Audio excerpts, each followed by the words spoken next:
Inside Word and Excel, there are special characters called symbols, and I'm going to show you how to insert those in this video. I've got a couple tips and tricks as well. So to insert a symbol, you're going to go up to the top menu and you're going to click on Insert. From here, you're going to see a whole lot of options, and way over on the right-hand side, you're going to see Symbol.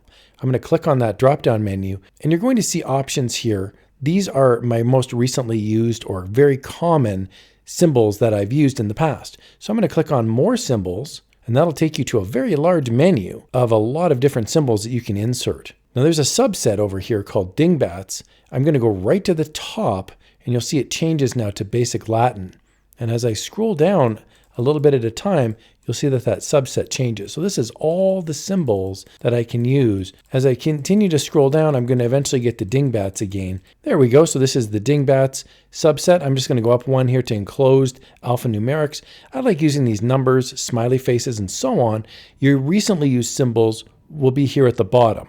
So to insert a symbol is pretty straightforward. Let's say I wanted to insert this number 1 white circle right here. I'm going to click on it, and then I'm going to click Insert down at the bottom, and then I'll click Close. And we can see there, I've now inserted that symbol. I can continue to type my text, but my symbol will sit there as if it were a letter or a number in the row. This works in Excel as well, the exact same. You have a menu at the top. I'm going to click on Insert over on the right-hand side, Symbol, and you'll see my used symbols down at the bottom. Actually, remember what I just used in Word seconds ago. My recently used number 1 is right there. So I could click on number 7, for example, Insert, Close, and you'll see that number 7 is now inserted into that cell as if it were a character like an A or a number 1, for example.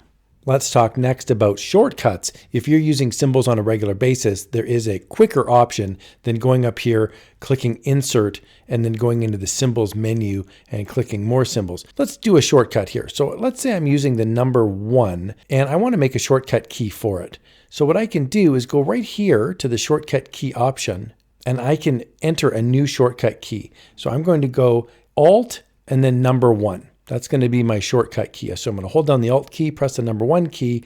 I'll click Assign, and you'll see now it says current key, Alt plus 1, and the command up here is for the 1 option. I'll click Close, I'll click Close, and now I'm going to simply click Alt and the number 1 button, and you'll see it comes up again and again. Now, in addition to the symbols, there's also special characters. So I'm going to go up here to the Insert menu, and I'm going to go to Symbol, and then More Symbols. But instead of the symbols themselves, there's a special tab right here called Special Characters.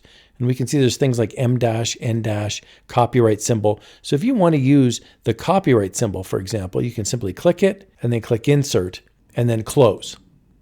Now you can also set up special character shortcuts as well. So I'm going to go up to the Insert button, Symbol, More Symbols. I'm going to go into my special characters, and then here I can actually assign shortcuts the same as I could for the symbols.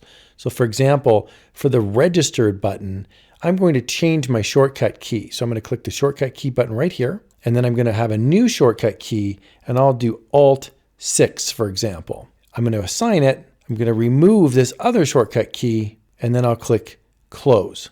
So I can see now my registered mark is Alt 6. I'll go Close, and now I'll click Alt 6, and we can see that R pops up, and I can do that as many times as I want by clicking Alt 6. I hope you found this video helpful. Word and Excel have so many features. Here's another helpful video.